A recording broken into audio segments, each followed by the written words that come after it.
Isang mapagpalang umaga po sa tanghaling ito. Buhay po ba ang Diyos? Sa umaga pong ito, mapalad po tayo na inakay ng Panginoon sa dakong ito na pinananahana ng banal na Espiritu sa katauhan ng mahal na Apo Conching. Lahat po tayo ay nakadarama ng kahiwagaan ng Panginoon sa ating buhay. Amen po ba? Kaya nawa po sa bawat titindig sa dakong ito at kung sino man po yung matawag na ipahintulot ng ating Panginoon, naway ibahagi po natin ang kahiwagaang nagawa niya sa ating buhay. Sa pagkakataon pong ito, uunahin ko pong tawagin ang aming kapatid na nagdiriwang ng kaarawan, si kapatid na Lucy.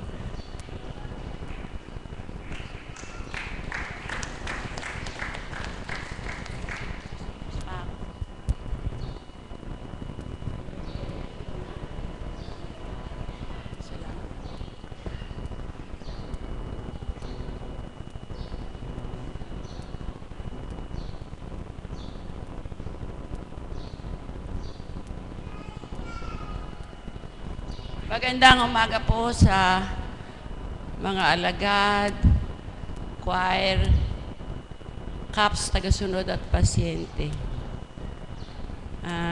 Nagpapasalamat po ako sa ating Panginoon sapagkat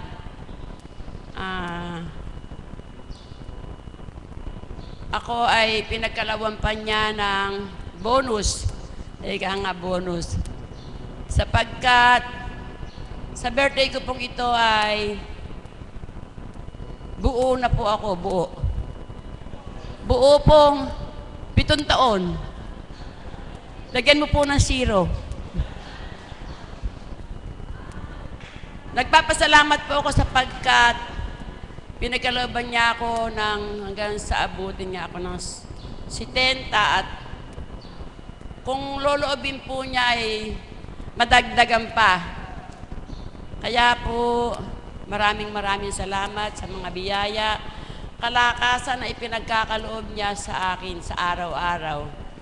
Na pagmimithi ko na makasunod sa kanyang panawagan. Kaya po, sa kaarawan ko pong ito, bagaman po't hindi ako marunong kumanta, mag-aalay po ako ng isang awit sa ating Ama na ngayon pa lamang po ako makakakanta na may nakakarinig. Ako po kung magkanta sa loob lang ng banyo. Doon lang po. Pero ngayon po dahil sa patnubay ng Ama, pagpupursigahan ko po na umawit na at maghandog sa Kanya. At tinatawagan ko po si Tita Pilar para po gabayan niya ako. Hindi ko po alam yung tune ng kanta na to eh. Kanya daw po to eh.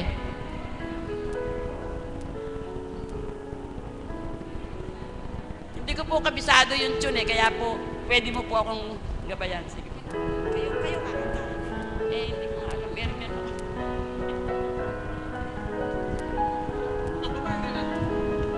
Sige.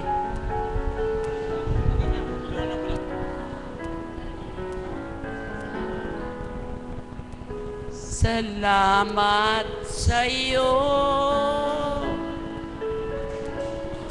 aking Panginoong Jesus. Ako'y inibig mo ng lubos. Salamat din sa lahat ng pangako mo. Tinupad mong lahat to sa buhay ko. Kaya tanging dalangin ko, ako sana'y samahan mo.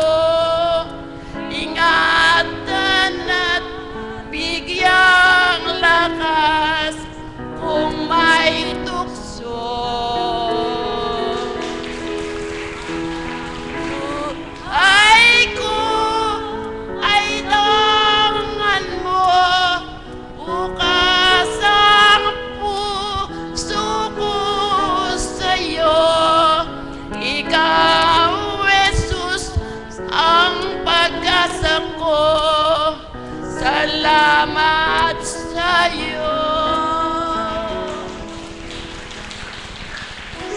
Salamat sa'yo,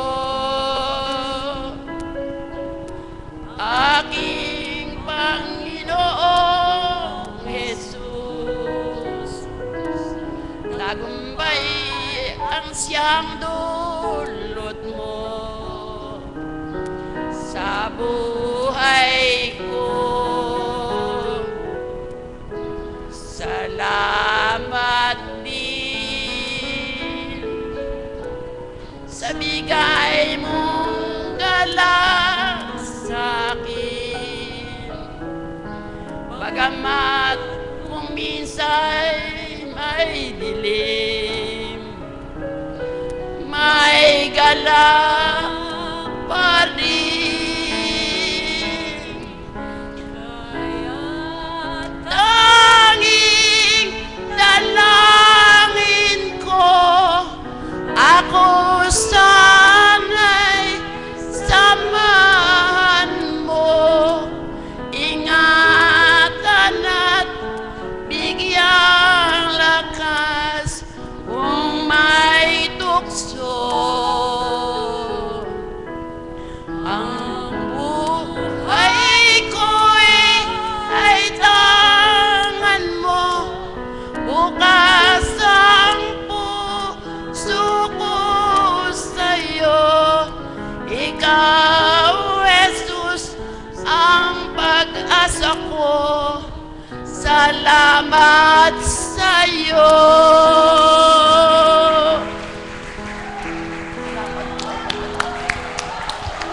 Salamat po.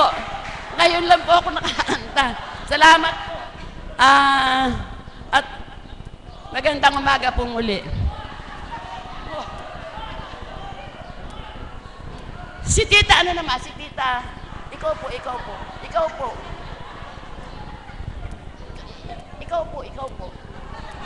Isa si Tita.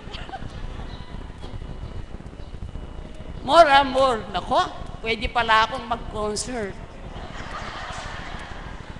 Yung ipaglala. Dahil kaarawan po niya ngayon at talaga naman pong damang-dama po naming mga lingkod na naririto ang kanyang kagalakan, kaya bigay po natin yung araw na ito para lalo siyang magalak. Request po niya kasi talagang awit. Alam niyo po kasi ang awit, kung inyo po nanamnamin, nakapagdudulot po ito ng kasiglahan. Lalong-lalo na po kung sa bawat inaawit, ninanamnam niyo po yung mga lyrics ng awit. Kaya nawa po sa tuwing titindig dito at puro pag-awit, wag po kayong wag niyo pong isipin na ang dakong ito ay paligsahan sa pag-awit. Hindi po. Lugod na lugod po ang ating Panginoon kapag atin siyang inaawitan, lalong-lalo na po kung nagmumula sa ating puso. Amen po ba? Kaya isang muli pong pasasalamat na awitin ang handog ko po sa inyo.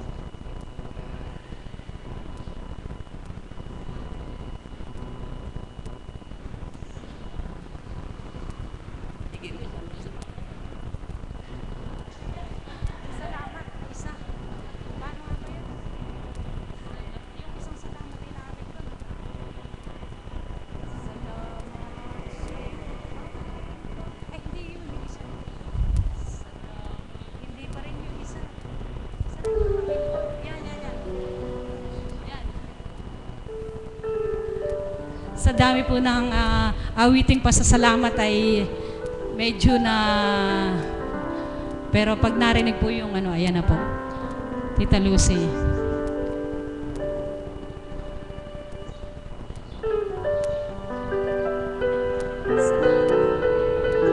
Ama, salamat sapagkat mayroon po kayong naakay muli sa dakong ito na nagliwanag ang kanyang kaisipan, nagliwanag ang kanyang buong katauhan, kaya ngayon naririto po siya, Ama, upang magpasalamat sa inyo.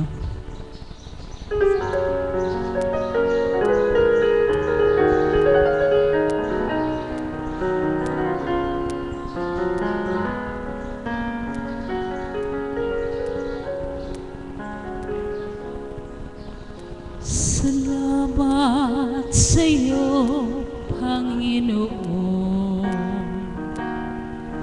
Salamat sa buhay ko ngayon.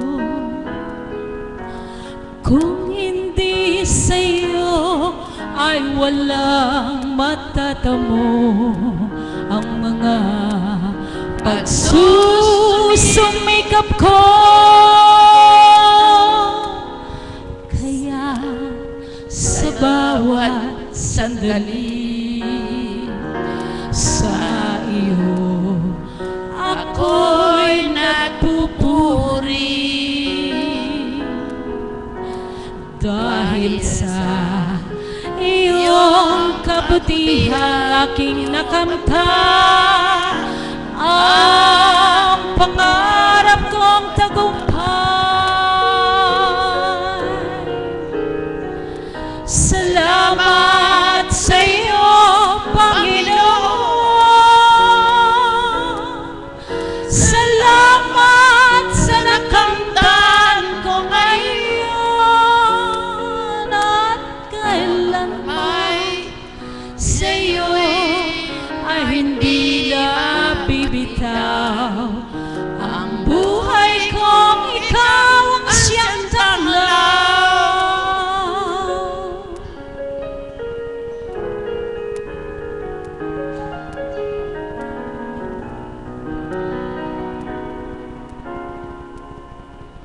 Salamat sa iyo, Panginoon. Salamat sa buhay ko ngayon. Kung hindi sa iyo ay walang matatamo ang mga pagsusumikap ko. Kaya sa bawat sandali sa iyo ako'y nagpupuri. Dahil sa iyong kabutihan aking nakamtan, ang pangarap kong tagumpay. Salamat sa iyo, Panginoon. Salamat sa nakamtan ko ngayon at kailanman sa iyo ay hindi na bibitaw ang buhay kong ikaw ang siyang tanglaw. Salamat sa iyo, Panginoon. Salamat sa nakamtan ko ngayon at kailanman sa iyo ay hindi na bibitaw ang buhay kong ikaw ang siyang tanglaw.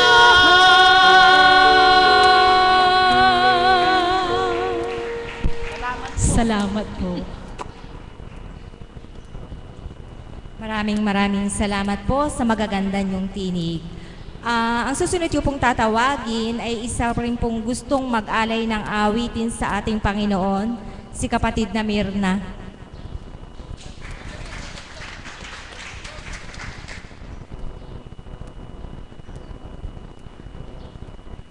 Muli po, purihin at dakilain ka, Ama, sa panibagong araw na ito na niloob mong kami matipong muli sa dakong banal na gawain mo at pawang kahilingan namin, manguna't maghari ka, Ama. Amen.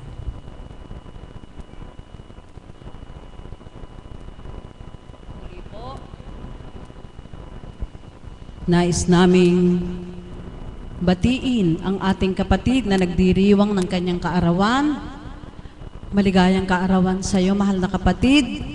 Kaarawan pagsilang bilang sangkatauhan, isinilang ng magulang. Amen? Kung papaano ba't ganon, dalawang pagsilang, isang pagsilang sa banal na Espiritu.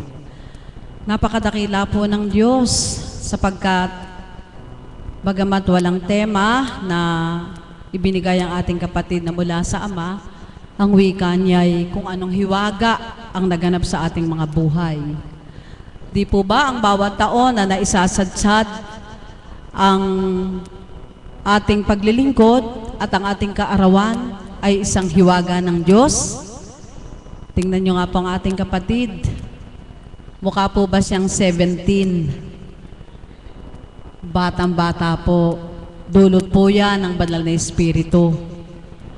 At nakakagalak po kasi sabi ko kanina bago ako lumisan ng tahanan, kung magkaminsan po bilang mga anak ng Diyos, yun po bang may mga nagaganap bago ka tumungo sa dakong banal? Ano po, ito isang pagpapakatotoo lamang na doon nga po pumapaloob yung hiwaga ng Diyos na nararamdaman natin. Na kung saan yung hiwaga ng Diyos na yun ay dito sa dakong ito. Pinananabikan natin ang makatungo sa dakong ito. Pinananabikan natin ang ano kayang hiwaga muli ang ibibigay ng ating Ama. Sa sandaling lumuwal ang banal na Espiritu sa katauhan ng mahal na Apo, ano kaya ang ihahasik? Ano kaya ang ating pagsasalun-salunan? Kaya po, kahit na tayo ay dinaraan na ng mga unti-unting panunokso ng kalaban. Ito po'y katotohanan Hindi po maaaring basta na lamang ako aawit, subalit hindi ko po ilalahad yung damdamin ko. Yung katotohanan nagaganap po ba sa bawat araw? Bakit ko po nasabing hiwaga nga? Kasi sa dating buhay ko po, pag ako'y nagdamdam, pag ako'y parang nagalit, na wala namang katuturan, mauupo na po ako. Minsan, naabot 2 araw, 3 araw, ayaw kumain. Halos tamad maligo, hindi nagsusupilyo. Subalit ngayon, ano nga po bang kahiwagaan ng Panginoon? Habang ikaw ay may dinaramdam na para bang nasasakitan ng damdamin mo, nandun yung pagdulog mo, naku Ama, hindi mo po damdamin ito, palayasin mo po si Satanas sa damdamin ko. Di po ba? Palakpakan nga po natin ang Panginoong Diyos na boy, di po ba yun ay isang hiwaga? At hindi lamang po yun. Habang nalalapit yung oras, alas 11, alas 12, parang nakikita mo na yung naglalakad na mahal na Apo palabas dito. Amen po ba? At itataas na yung Biblia. At doon alam ko po lahat tayo nararamdaman natin yun, yung hiwaga ng Diyos na kumakalabog yung dibdib mo. Ano kaya ang hain ng Diyos? At ang nakakagalak pa po doon, pag nagpahayag ang banal na Espiritu sa katauhan ng mahal na Apo, bakit sinasambit niya, niloloob na amang masambit niya kung ano yung nangyari sa'yo? Kung ikaw ba'y nagkasala? Di po ba pag nakaupo tayo para tayong uod na nauupos? Kaya po pag hindi tayo bukas at hindi katotohanan yung ating nasa damdamin, nasasaktan tayo. Parang sa isip ay nasasabing, pinariringgan yata ako, di po ba? Subalit, hindi lang po 1, 10 o ilang beses na pinadama ng Diyos ang hiwaga niya sa pamamagitan ng ganitong kaparaanan sa buhay ko. Totoo po mga kapatid, parang gusto ko nang magaya si Mother Maris pag nagpapahayag. Opo, totoo po yun. Sapagkat yun po ang katotohanan. Bakit nga pong hindi hiwaga? Sabi ko sa sarili ko, pag ganito ang damdamin mo, nakakahiya, Ama, nakakahiya tumindig sa harap. Pagdakay, pupurihin kita. Pagdakay, aawitan kita. Kaya po ako siguro, mga kapatid kong minamahal, kung na pagtatanto po ninyo, na pagninilayan ninyo, niloloob po ng amang daanin ko sa awit, yung pagpapahayag. Sa awitin po kasi, kung paano nga po ipinahayag ng kapatid na Pilar, sa pamamagitan po ng awitin, sa awitin po dito, na ilalahad mo yung damdamin mo, panghihingi ng kapatawaran, pagpupuri sa Panginoon, panghihingi ng kung ano man yung hinihiling mo sa pamamagitan po ng awitin. Kung minsan po hindi niloloob ng amang magpahayag ako, gaya po no, pag nagkakasala ko, hiyang-hiya po ako sa Diyos. Pahayag po ako ng pahayag, pagkatapos hindi ko naman po magagawa. Kaya po, sabi ko, Ama, sa pamamagitan ng awitin, maihayag ko yung damdamin ko, mapatawad mo ako, at mapagalak mo ako, mapagalak ko din naman ang iyong banal na Espiritu sa pamamagitan ng pag-aalay na tutupdin ko. Di po ba marami pong hiwaga na kaloob sa atin ng Panginoon sa bawat araw? At kanina po, pagdating ko, sinalubong po ako ng anak na Edith. Nanay, aawit po kayo. Muntik na po akong napasigaw sapagkat yun po ay isang hiwagang nagaganap sa buhay ko na sabi ko, Ama, batid ko po na marami akong mga kapatid na sa bawat araw ay nagmimithiri naman na makatindig sa harapan, makapagbahagi, o dili naman kayo makaawit. Kaya hindi na po ako magpapalista, magtataas ng kamay sa mga kapatid ko. Sapagkat ako'y nananalig sa iyo, kung kalooban mo at marapat ako, tatawagin mo ako. Ipadadama mo sa kanilang mga puso. Palakpakan nga po natin ang Panginoong Diyos na buhay. At yan po yung isang bagay na ipinagpapasalamat ko sa Diyos at higit sa lahat, sa bawat araw na pagpapahayag ng mga banal na aral ng banal na Espiritu sa pamamagitan ng katauhan ng mahal na Apo. Napakasarap kasi kung saan ka nagkulang, kung saan ka nagkasala, kung saan ka naging mabuti, naririnig mo sa salita niya sa pamamagitan ng mahal na Apo. Kaya kung ano yung narinig mo na hindi marapat para sa'yo, mahihiya ka sa sarili mo at babaguhin mo. Amen po ba? Di po ba yun ay mga hiwaga na parang ayaw mo nang tumungo kasi parang may nanggugulo sa isip mo. Subalit yung hiwagang, siya pa rin yung nangunguna, siya pa rin yung nagahari, siya pa rin yung susundin mo. Tutupdin mo pa rin yung kalooban niya, kaya mapapalad tayo na sa bawat araw tayo'y naririto. Kaya po kaninang umaawit ang may kaarawan at saka ang ating kapatid na Pilar, doon sa pasasalamat na pangalawang awitin. Doon po nakapaloob din naman yung basta't maghintay ka lamang. Huwag po tayong maiinip sa mga bagay na idunudulog natin. Ang mahalaga po, unahin natin na maramdaman na buhay ang Diyos. Kaya po sa pagkakataong ito, nais ko pong muling alaya ng ating Ama ng awitin. Basta't maghintay lamang po tayo, dumulog tayo sa Ama, at umasa tayo sa Kanya. Huwag na po tayong mag-alinlangan, umasa po tayo sa Kanya. Amen? Kaya po, hambing sa tinura ng kapatid kong si Pilar, bagamat paulit-ulit ang awitin, subalit ang nilalaman niyon ay ating namnamin at i-adapt po natin sa ating mga sarili. Basta't maghintay ka lamang. Sapagkat una po, ang pinlano kang awitin ay pasasalamat sa Diyos sa lahat ng hiwaga. Subalit talagang mahiwaga po siya. Dalawa pa pong awitin ang inawit ng mga kapatid. Salamat po kapatid, at ang awitin po ito ay para rin sa inyong lahat.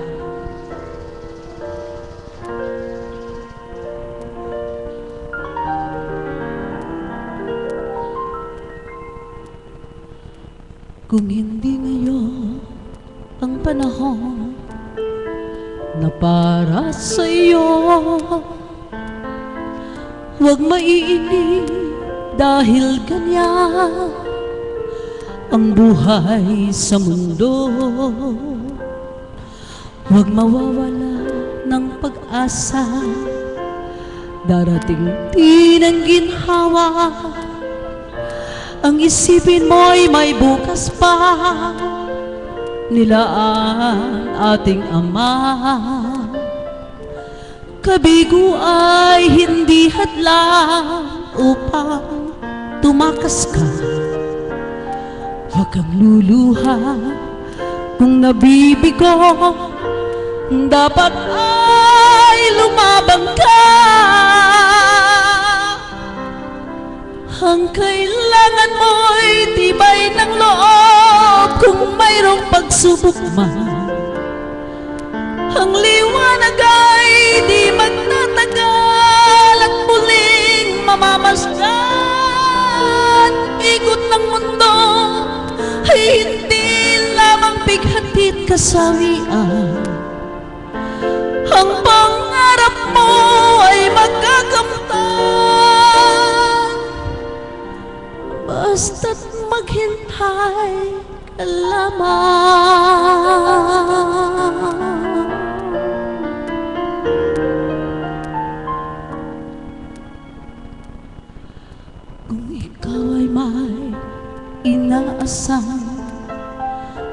na sa iyong buhay, sa Ama ay dumulog ka na may katapatan. Kung ito'y makabubuti, asahang makakamtan. Subalit kung hindi naman, ay huwag kang malumbay. Hindi ngayon nabigo ka, ay di ka narinig. Sila'king nakikinig sa amdat niyang gilid.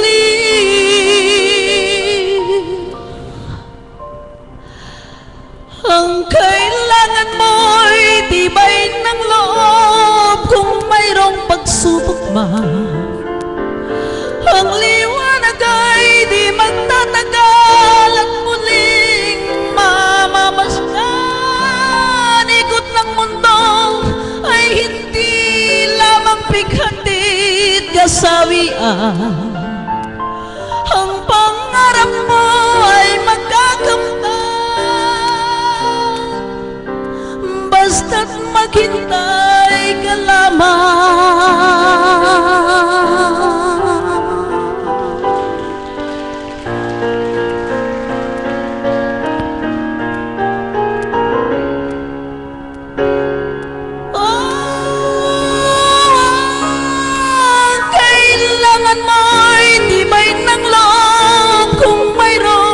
Subok man, ang liwanag ay di magtatagal at muling mamamasdan. Ikot ng mundo ay hindi lamang pighatid kasawian. Ang pangarap mo ay magkakamtan, basta't maghintay ka lamang.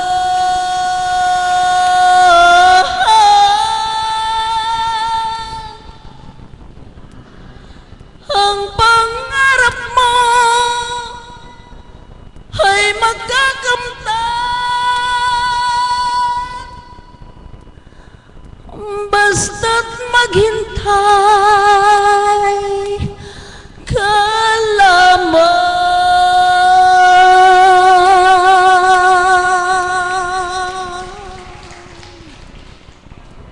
Maraming salamat po, Ama. Katotohanan, ang pag-asa ay sa'yo. Ang lahat ay mula sa'yo. Sa'yo, Ama ko, umaasa kaming totoo. Amen.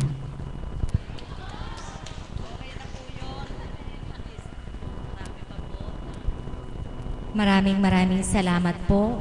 Uninamnam niyo po ang awitin. Napakaganda po ng nilalaman. Matuto lamang po tayong maghintay at ating makakamta ng kanyang kahiwagaan. Amen po. Ang susunod ko pong tatawagin ay si kapatid na Epi.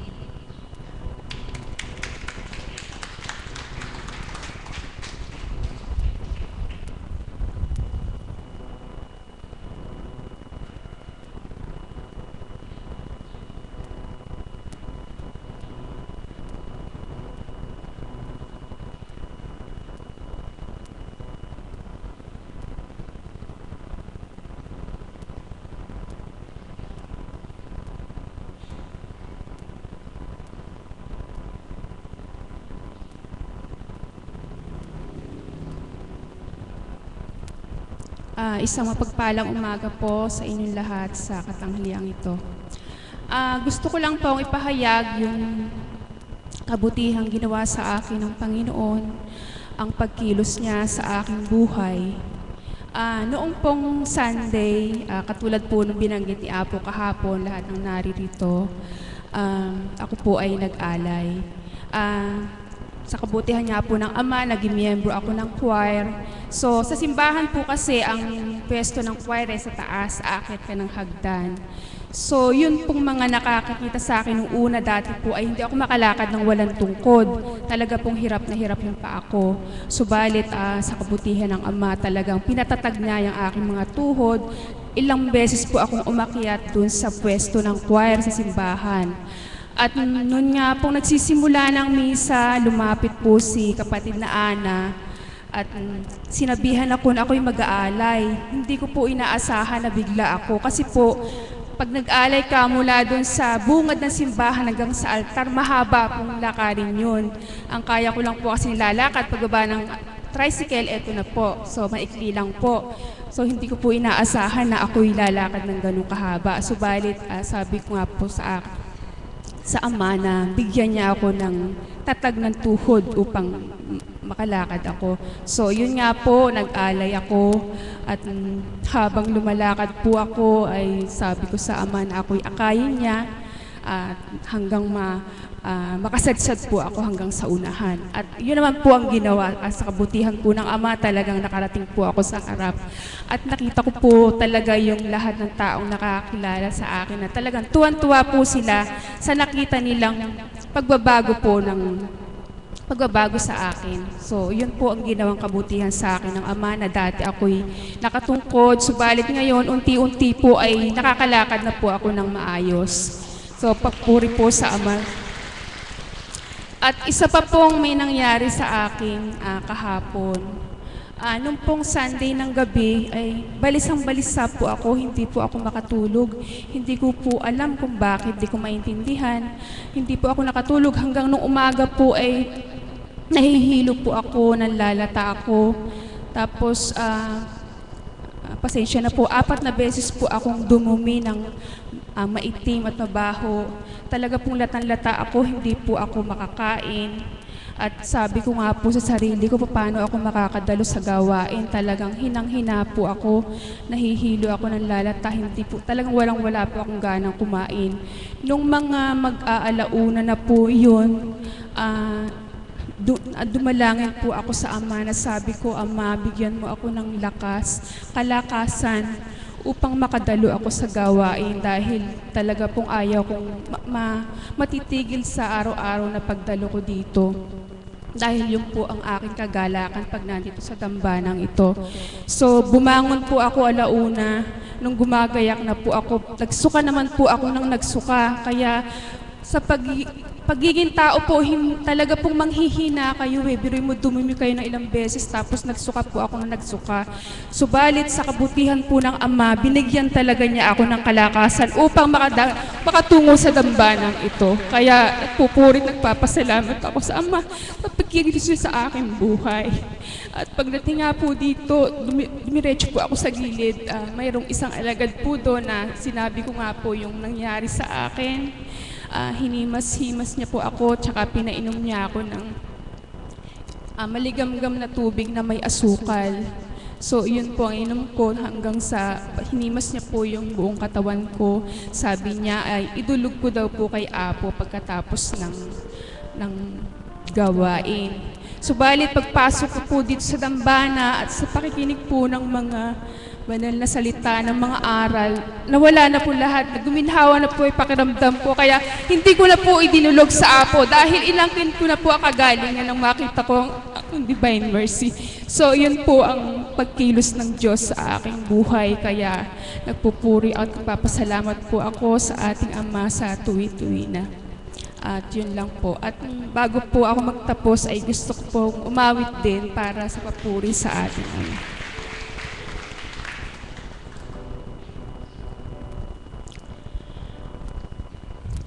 Tanging ikaw lang ang iniisip ko.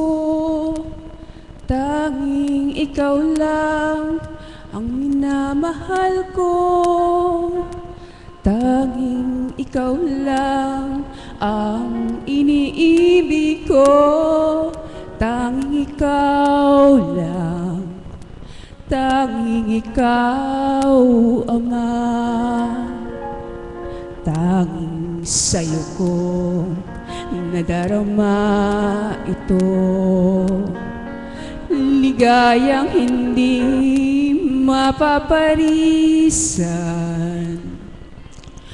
Bakit ang pintig yaring aking puso ay tumitigil?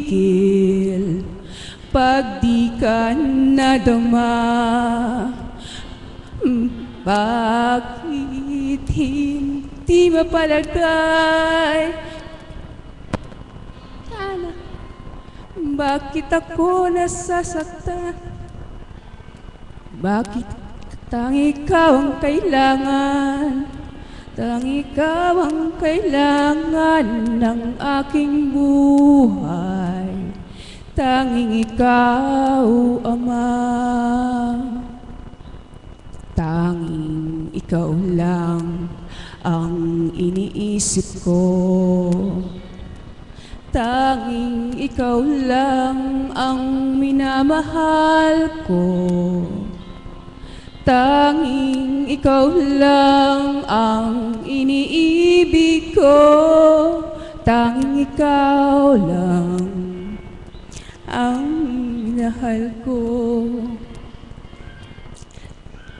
Bakit hindi mapalagay kapag hindi napadako dito sa dambana ng Divine Mercy? Tanging ikaw ang hanap ko, tanging ikaw ang kailangan ng aking buhay. Tanging ikaw, Ama. Tanging ikaw lang, tanging ikaw, Ama. Maraming salamat po.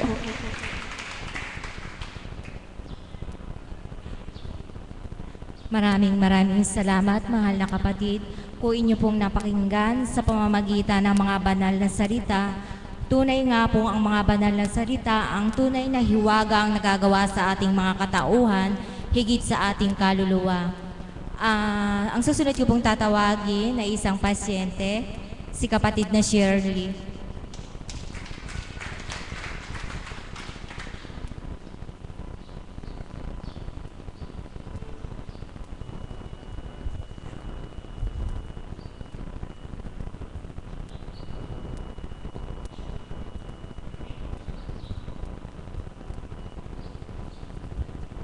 Magandang umaga po. May babahagi ko po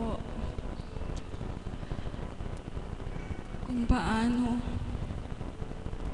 kahiwagaan ng Ama. Kung paano ang punong-puno nga po ng galit ang puso ko.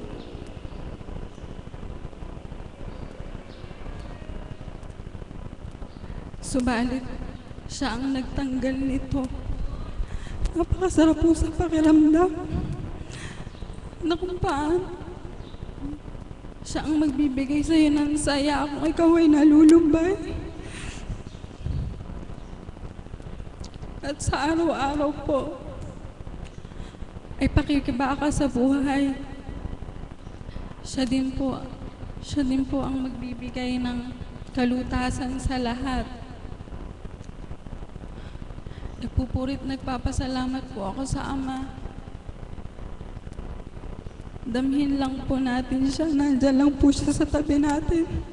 Sapagkat kahit kailan po, hindi niya tayo iniwan at pinababayaan. Salamat po, Ama.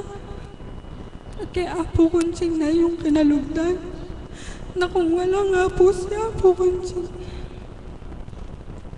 wala tayo. Salamat po, Ama. Papurit pa sa salamat po. Yun lamang po.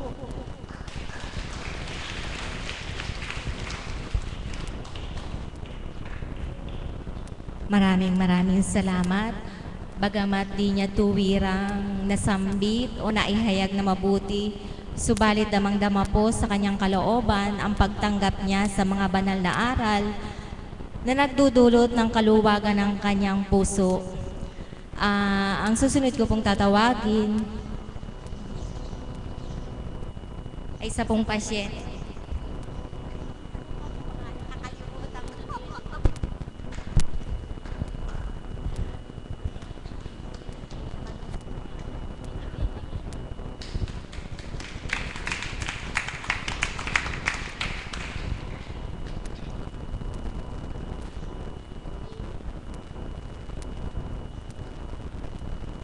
Purit, pasasalamat po sa iyo, Ama, na sa dakong ito, dito namin nadama ang hiwaga kung paano nung unang dumatal kami sa dambanang ito, ang aking pong kabiyak ng puso ay nagkaroon ng mild stroke.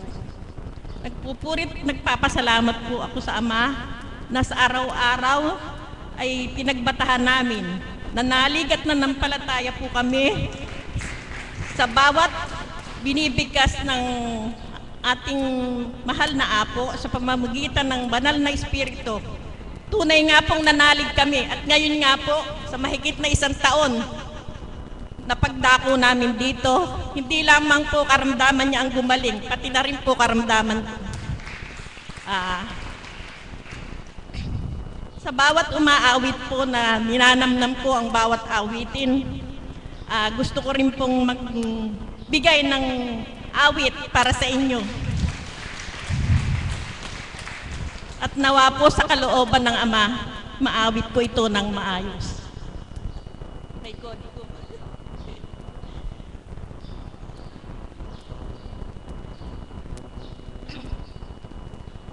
You're the best thing.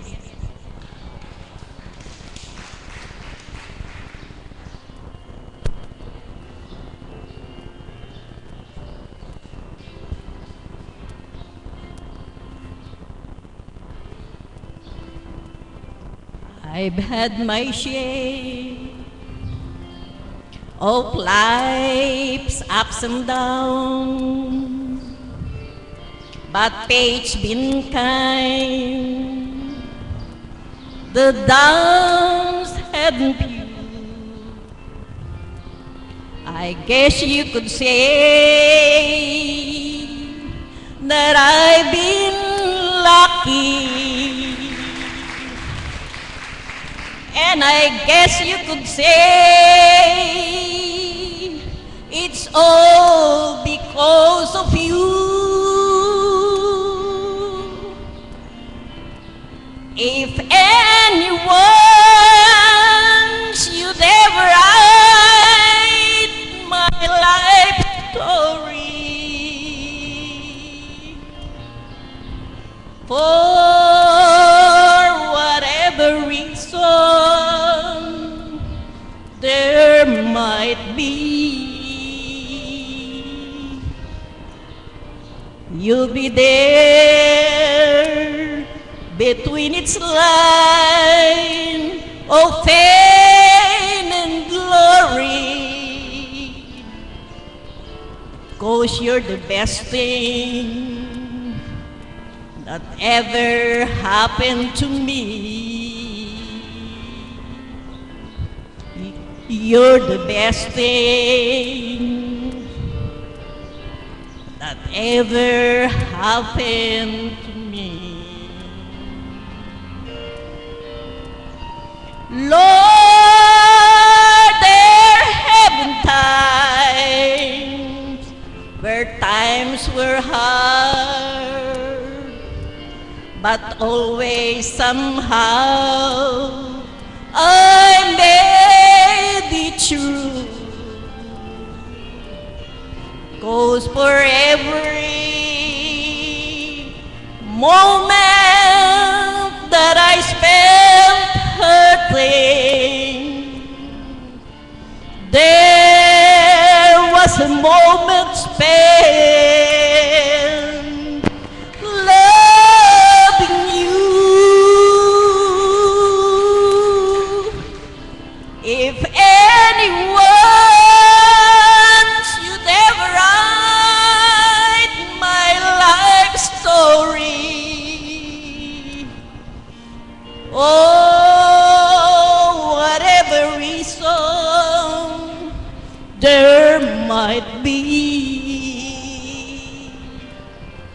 oh, you'll be there between its line of fame and glory, 'cause you're the best thing that ever happened to me. 'Cause you're the best thing that ever happened to me. Lord, there have been times when times were hard, but always somehow I made it through.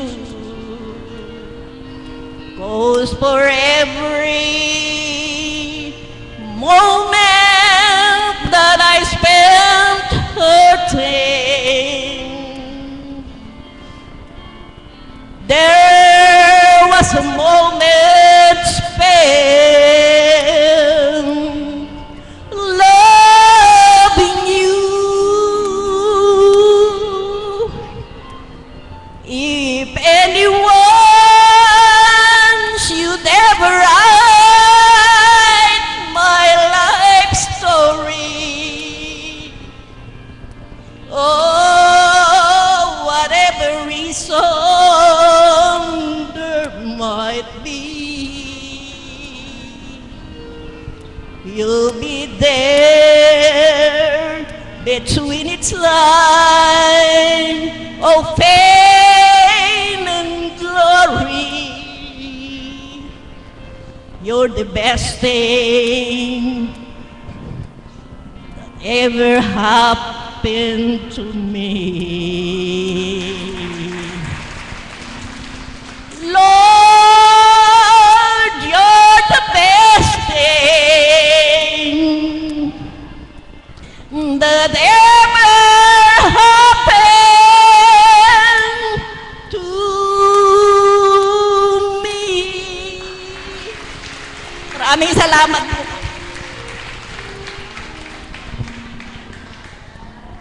Maraming salamat po. Ang gaganda ng tinig ng mga anak ng Diyos. Ang susunod ko pong tatawagin ay ang aming Mother of the House, si Mami Marisa.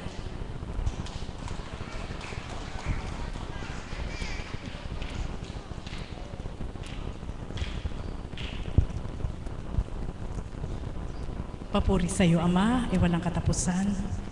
Muli sa araw na ito, ay ipinagkaloob mo ang higit na katatagan at lakas na ikaw ay Diyos na buhay na aming pinaglilingkuran sa dako mong banal sa pamamagitan ng iyong kinalugdan ng aming mahal ang pukunching na sa amin ay binigay mo upang matutunan yung kabanalan. Amen.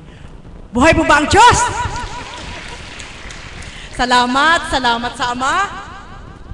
Alam niyo po, nag-uumigting, nagsusumigaw ang puso ko sa galak na sabi ko nga po, kapag mahina po kayo, sadyang gagapiin kayo ni Satanas.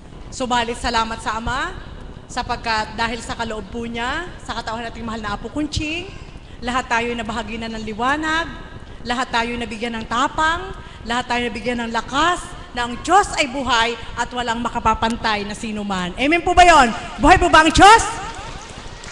Alam niyo po ba, noong linggo po ng madaling araw, nagpaplano po kaming magsimba, alas 5 pa lang. Siyempre po, walang kanaka-naka ang aking alaga. Napakarami pong sinuka. So sa akin naman po, baka lang nalamigan sa aircon o dili kaya ay inaiba lang yung timpla niya. Hanggang nanamlay na po siya, sabi ko kay kapatid na Pearl, hindi nakalooban na tayo magsimba. Sapagkat baka sa simbahan, sumpungin, dito na lang sa bahay. Alam niyo po ba, akala ko lang basta lang suka na ganon. Hanggang nasundan na naman, halos yung maghapon na yun, nung linggo na yun ay 7 beses siyang sumuko. At ang suka niya, parang suka ng malaking tao. Suka tae. Ganyan po ang nangyari. Anak, halika. Salamat sa Ama. Talaga pong buhay siya sapagkat hindi po niya pinahintulutan na ma-dextrose siya. Ang sabi ko sa kanya, ipapadextrose kita sapagkat yung nakikita ko sa'yo, hindi ordinaryong suka na suka ng bata, kundi suka talaga po ng matanda at ang dumi ng matanda na talagang dalas. Eto na po, ang ginawa ko po, sabi po ng mahal na Apo, pakainin ko daw po ng yung isang cube na yelo at palagukin ko po ng tubig na malamig at pakainin ko ng asukal na kulay white. Eh dahil ginawa ko po, umiinom po siya. Maya-maya, tumain na naman, sumuka na naman. Lahat na pinapasok, isinusuka, tinatae. Siyempre po, bilang isang ina, iniisip mo na ano kaya ang magaganap. Ang ginawa ko po sa kalooban ng ama, dahil alam ko naman po linggo, busy po ang ating mahal na Apo Kunching, tinext ko po yung kanyang pedya. Sabi po niya, kung gusto mo, gusto ko siyang makita, andito ako ngayon, para tingnan ko lang. Alam mo, dumaan po kami, kasi gusto ko siyang libangin sa SM, baka kakukulang lang sa pasyal. Ay, andun pa rin, talagang makikita mo matamlay ang kanyang katawan. Sabi ni Pearl, kain tayo sa Jollibee para matamlay pa rin ang katawan. Suka tae, suka tae. Ngayon po, sabi po ng pedya niya, wag na, malakas siya. Sabi niya, malakas daw po siya. Wala naman daw pong diferensya. O di, panatag po ako. Pumunta kami ng SM, pinasakay ko siya doon sa parang kabakabayo. Nakita ko po matamlay siya. Sabi ko, wala. Nung pagdauwi namin ng gabi, ng linggo ng gabi, muntik pa kami mabangga yung tricycle na sinasakyan namin sapagkat iniwasan po yung kulay itim at brown na pusa. Eh, andun po kami sa left side na punta. Ay, di may kasalubong. Di, hindi pa rin po, sabi ko, mayroon itong pahiwatig ang ama. Pagdating po namin sa bahay, sumuka, tumain na naman po siya. Hanggang kahapon po, mga kapatid, hanggang kahapon po na alas 6, suka tae po siya. Purihin, dakilan ng ating Panginoon. Sabi ko po sa mahal na Apo, sa kalooban ng ama, hindi na po ako papasok. Ang aking kalagayan ay runny nose. Yung aking sipon ay walang patid, masakit ang aking mata, namumugto ang aking mata sa sipon, at sumusuka, tumatae. Ito kung andun pa ako sa dambana, mapiperwisyo lang ang iba. At pagdaka, maraming sasabihin, o padextrose, malilito lang ako. Dito na lang ako sa bahay. Dito na lang ako makikipagniig sa bahay para makipaglaban sa kalooban ng ama, kung ano po yung ibibigay niya. Alam niyo po, hanggang kagabi po ng alas 6 ay sumuka pa siya at tumae pa. Hanggang nung galing sa patay sila kapatid na Pearl, kumain siya ng hapunan, umiba naman po ang pakiramdam, naninikip ang kanyang dibdib. Kaming tatlo lang po. So dalawa na po sila. At yung aking sipon ay tulo ng tulo. Sabi ko, kailangan ko kakong i-relieve kita. Sabi ko sa kanya, dumulog ako. Inano namin ng mainit, ang ginawa ng aking itong bata, kumuha ng towel, pinupunasan po si kapatid na Pearl. Dahil nahihirapang huminga, pinipisil dito, dalawa po kami nagre-relieve, hindi ko na tinawagan si kapatid na Marie. Sa isip ko lang, sabi ko okay na to. Eto na po mga kapatid. Nung pagdating po ng mga alas 11 na, sabi ko kay kapatid na Pearl, haplusin kita para yung paghirap mong paghinga ay mawala. Hawak kami tatlo ng rosaryo, nagcha-chaplet po kami. Nakatulog ngayon yung bata, hawak ang rosaryo. Ngayon po, siyempre parang bilang magaw sa maghapon na pakikibaka suka tae, walang dextrose ha, pero tingnan nyo naman po, buhay ang Diyos. Sabi ko sa ama, wag po kami pagkatiwala kay Satanas, wala siyang karapatan sa katawan namin. At kung ano man po yung nagaganap na ito, hindi po ako magtatanong sa inyo, sapagkat wala akong nararamdaman, ako'y nanghihina. Kundi ang pananalig at pananampalataya sa pamamagitan ng mahal na Apo, ang pagdulog ng mga kapatid ko, alam ko po na kami sasaklolohan mo. Yun po yung sabi ko. Nakatulog na po. Nung kasalukuyan po na natutulog siya, ang pakiramdam ko po humihina yung heartbeat niya. Kasi siyempre po maghapon sumuka, tumae. Tapos hindi naman ganun kalakas kumain. Tapos tingin ko sa kanya, naninilaw siya. Tapos sabi ni kapatid na Pearl, matulog ka na? Sabi ko, hindi. Iba na rin ang pakiramdam ko. Alam niyo po, talaga po napasigaw ako. Sabi ko, Satanas! Duwag ka! Duwag ka! Duwag ka! Ang kaya mo lang yung mahihina. Ako ang harapin mo! Sabi ko sa kanya. Sabi ko po talaga, ako ang harapin mo. Hindi mo ako makakaya. Ang Diyos na pinaglilingkuran ko'y buhay. Sabi ko ganun. Yun po talaga yung sigaw ko. Duwag ka! Duwag ka! Alam niyo po, nung oras po na yon, ang nangyari po sa akin, para po ako, so siyempre po sa stress, lumubo po yung aking tiyan at pakiramdam ko po ano po akong huminga. Parang lumaki po yung tiyan ko, tapos umano yung paghinga ko. Sabi ni kapatid na Pearl, matulog ka na kayo. Hindi ako makakatulog. Sabi ko, nahihilo ako, sumasakit yung paghinga ko, bloated ako ng hangin. Sabi ko sa kanya, hanggang madaling araw, 2:30 na po ako nakatulog. Binabantayan ko po yung bata. At si kapatid na Pearl nakatulog na rin. Ako nakipaglaban, sabi ko, Satanas, walang hiya ka talaga. Sabi ko po talaga, demonyo ka. Wala kang karapatan sa katawan namin. Ang kaya mo lang mahihina, duwag ka talaga, duwag ka. Purihin ang ama. Nag-text po ang mahal na apo ng bandang alas 3. Sabi po niya, bukas din, makakalaya ka na. Alam niyo po ba, paggising ko kaninang umaga, ang saya-saya ng alaga ko, hindi na sumuka, hindi na tumae. Tumae po siya, karampot na lang, na malapot. At si kapatid na Pearl, okay na. At eto po kami ngayon, wala na rin po yung sipon ko. Sabi ko sa mga kapatid ko, antindi. Si Satanas mahilig magpapansin. Buhay po ba ang Diyos? Amen po ba yun? Kaya mga kapatid, bakit ko po ito binahagi sa inyo? Napakalinaw po na gawa ni Satanas. Sapagkat ang ating Panginoon ay hindi nagbibigay ng ikalulugmok ng bawat isa. Kaya walang dapat gawin ng sino man kundi maging matapang. Amen po ba yun? Kailangan po ang pananalig at pananampalataya sa Diyos ay huwag iwawala. Sapagkat sa oras po ng pakikibaka, sa katotohanan lang, nung ako'y kasalukuyan nakikibaka at hindi po ako matindi dito, nag-chaplet po ako na mag-isa at tinanong ko po ang aking sarili kung saan ako naging malabis at ano yung pagkakasala ko. Hindi ako nagtanong sa Diyos, bakit? Hindi ko karapatan. Bakit po? Alam ko may kasalanan din po ako. Binaybay ko po ngayon kung ano yung ginagawa ko sa bata na. Yung bata na yan, nahilig po kasi sa buko eh. Nahilig po siya sa buko. At pagdaka, nung Saturday, kumain po siya ng mais na cornic. Yung ipinang-alay po, ang dami niya nakain. So nagnilay po ako, sabi ko, may kasalanan din ako. Sapagkat yung bata, bawat paggagaling namin sa school, binibili ko pa ng buko yan para uminom at nasasarapan po. So kasalanan ko po. Doon ko po na-realize na tama po, minsan ang karamdaman ay dulot ng kasalanan. Amen? Yung hindi mo na babatid sa sarili mo na kaya ka pala nagkakasakit dahil may ginawa ka na hindi angkop sa katawan tapos pinatake mo sa kanya. Hanggang kagabi po, sabi ko po sa mahal na apo, nananalig po ako, makakalaya na kami. Dinikdik ko po siya ng mais. Naalala ko po, pa nakikita ko po yung mukha ng mahal na apo na may ginamot nga, pabahagi po ng banal na espiritu, may ginamot nga, cornic lang eh, inihaw, dinikdik na walang pagtatay. Yun po yung pumapasok sa isip ko. Nung gabi po na yun, nakakita po ako ng cornic, inihaw ko po, dinikdik ko at pinakain ko po sa kanya, pinainom ko po. Purihin, dakilan ng ating Panginoon. Sabi ko po, kanina pagising ko, tumawag ang mahal na apo, sabi ko, malaya na po kami. Boy po ba ang Diyos? Amen po ba yun? Alam niyo po, nakakatakot bilang tao. Subalit nakakatuwa, sapagkat alam mo, sa mga kaganapang yaon, doon mo nakikita kung paanong kumilos ang Diyos. Amen po ba yun?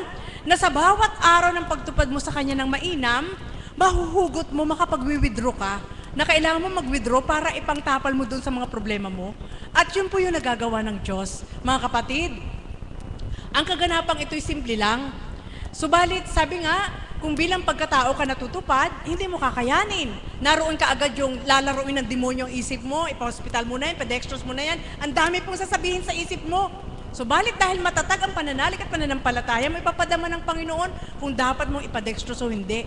Subalit doon po sa kaukulan nakita ko po siya, malakas ang kanyang kalooban. Sabi ko, anak, hindi ka mapagpa-dextrose, sige, inumin mo ito, titimpla po na kaagad ako yan ng tubig na may asukal at karampot na asin. Inumin mo ito, pag hindi mo ininom ito, tutusukin ka ako ng doktor. Dinatakot ko po siya. Salamat sa Ama, nung nilagnat po siya nung hapon, medyo kinabahan ako, baka mamaya ano na po yung problema. Subalit salamat pa rin po sa Ama, sapagkat yung kaganapan na ganyan, mga kapatid, nakakasindak, pansindak lang po ni kalaban yan.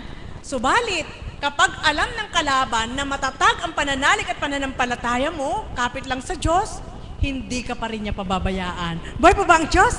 Kaya, ang panalangin ko kagabi, Ama, salamat sa iyo at hindi mo pinaubaya. Huwag mo kami ipaubaya kay Satanas. Wala siyang karapatan sa aming katawan. Amen po ba yun?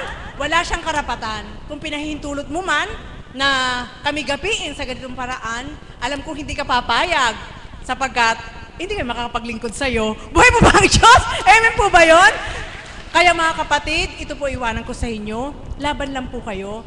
Hindi ko po ito sasabihin sa inyo kung hindi na nagaganap. Subalit salamat sa Ama sapagkat sa bawat pagtupad at pagganap sa mga ganyang pagdalisay, nararamdaman ko po yung lakas ng aking katawan na hindi ko naman po inaabuso. Sabi ko nga sa Ama, kung kaparaanan mo ito para matest ko yung lakas ng katawan na binigay mo sa akin, sa kabila ng nakaraang karamdaman, eto po, yung aking alaga ay 16 kilos. Kinakarga ko lang po yun ng isang kamay. At kanina, habang umaakyat kami, sabi ko sa Ama, karga-karga ko na naman siya. Umakyat straight, paakyat sa hagdanan, isang kamay lang. Sabi ko salamat sa Ama.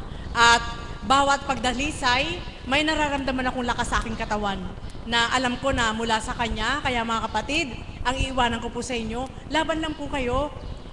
Laban lang, sapagkat alam po natin na ang Diyos ay hindi magbibigay ng ikalulugmok. Kaya sa oras man na bilang pagkatao ay nararamdaman ng malugmok, pilitin po natin na hanapin at kapain sa puso natin ang pangako ng Diyos. Amen po ba yon?